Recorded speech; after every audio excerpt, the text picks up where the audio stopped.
बिस्मिल्लाहिर्रहमानिर्रहीम अस्सलामु अलैकुम वरहमतुल्लाहि वबरकातुहू। मोहतरम नाज़रीन किराम, क्या मौलाना तारिक जमील साहिब ने शरीयत के खिलाफ हराम और नाजायज़ काम कर दिया? इस वक्त सोशल मीडिया पर मौलाना तारिक जमील साहिब की एक वीडियो बड़ी तेज़ी के साथ गर्दिश में है नाज़रीन, जिसके अंदर देखा जा सकता है कि मौलाना अपने बालों की पेवंदकारी करा रहे हैं और बालों को सर के अंदर लगवा रहे हैं, जिसे इंग्लिश के अंदर हेयर ट्रांसप्लांट कहा जाता है। आवाम के अंदर एक कशमकश है और बहुत सारे लोग एतराज़ कर रहे हैं कि इस तरह के काम शरीयत के अंदर नाजायज़ है। शरीयत ने पेवंदकारी की, बालों को लगाने की इजाज़त नहीं दी है, बल्कि ऐसे शख्स पर लानत फरमाई गई है। इस अहम सवाल का जवाब लेकर आज हम आपकी खिदमत में हाजिर हैं। क्या शरीयत के अंदर बालों की पेवंदकारी नाजायज और हराम है?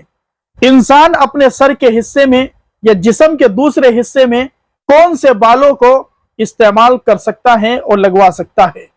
दारूल देवबंद का फतवा क्या कहता है? उलमाए दीन क्या फरमाते हैं? नाज़रीन किराम, आज हम तसल्ली बख्श इस सवाल का जवाब आपकी खिदमत में पेश करेंगे। पहले हम आपको दारूल देवबंद का फतवा पढ़कर सुनाते हैं, उसके बाद जामिया बिन्नौरी टाउन का फतवा भी आपकी खिदमत में पेश किया जाएगा और आपके इस मसले का हल हो जाएगा। मशहूर मारूफ इदारा अजहर हिंद दारूल देवबंद के दारुल इफ्ता के अंदर भी ये सवाल पूछा गया। दारूल देवबंद की जानिब से क्या जवाब दिया गया, नाज़रीन किराम आप उसे स्क्रीन पर भी देख सकते हैं।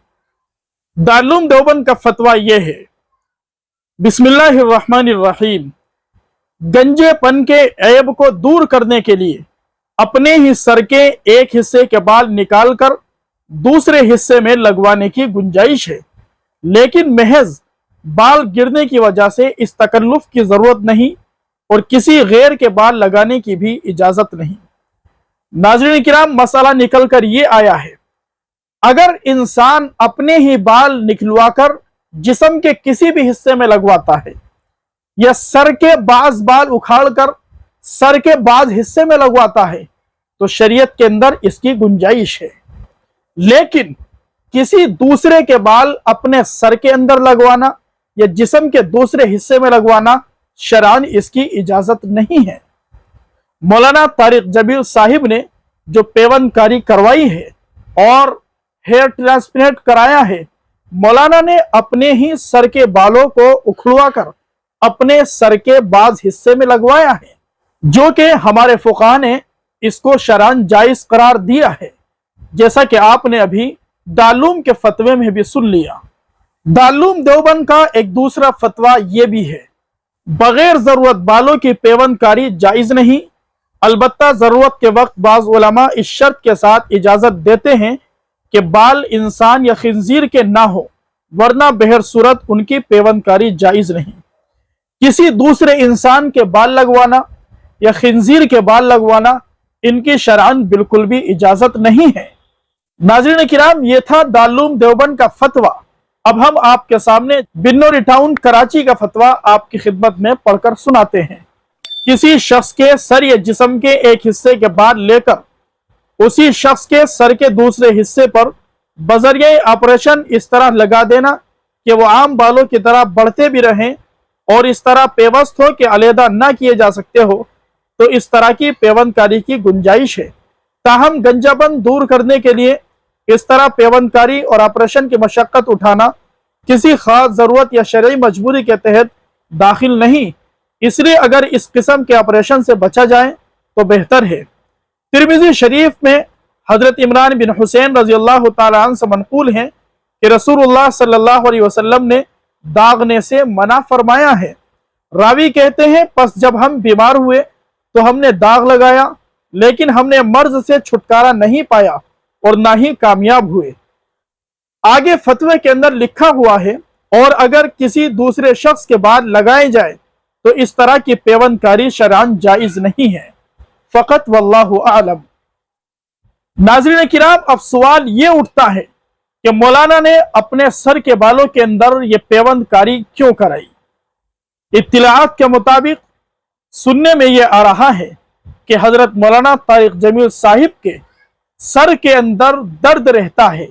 उस दर्द से छुटकारा और नजात पाने के लिए हजरत मौलाना ने इस अमल को किया है। नाज़रीन किराम, हम यहाँ पर रुक कर एक बात अर्ज करना चाहते हैं, वो ये है कि जो लोगों के अंदर मशहूर व मारूफ इल्मी शख्सियत होती है और लोग जिनको अपना रहनुमा और मुक्तदा जानते हैं, अगर कोई आलिम दीन, कोई अल्लाह का वली, कोई मशहूर व मारूफ शख्सियत की जानिब से इस तरह का अमल पेश आता है, किसी भी आलिम दीन की जानिब से और किसी भी मशहूर व मारूफ शख्सियत की जानिब से इस तरह के कामों की वीडियोस मंजर आम पर आना, ये आवाम के अंदर बेचैनी और कशमकश पैदा कर देती है। लिहाजा इस तरह की वीडियोस से बचना चाहिए। जो लोग इस तरह की वीडियोस बनाते हैं, उलमा की, उन्हें होश के नाखून लेने चाहिए और उम्मत के अंदर जो इस्तिराब और बेचैनी पैदा हो जाती है और उम्मत बदजन हो जाती है, बदगुमान हो जाती है, सारा का सारा वबाल इन वीडियोस बनाने वालों के ऊपर जाता है। मौलाना को भी चाहिए और सभी को चाहिए जिनको लोग अपना रहनुमा और आइडियल मानती हैं, इस तरह के काम जिससे आवाम के अंदर खलजान पैदा हो, आवाम कशमकश और तजब्जुब का शिकार हो, उस तरह के कामों की वीडियोस से बचना चाहिए और मना करना चाहिए। बारी ताला हम सभी को अमल की तौफीक नसीब फरमाए।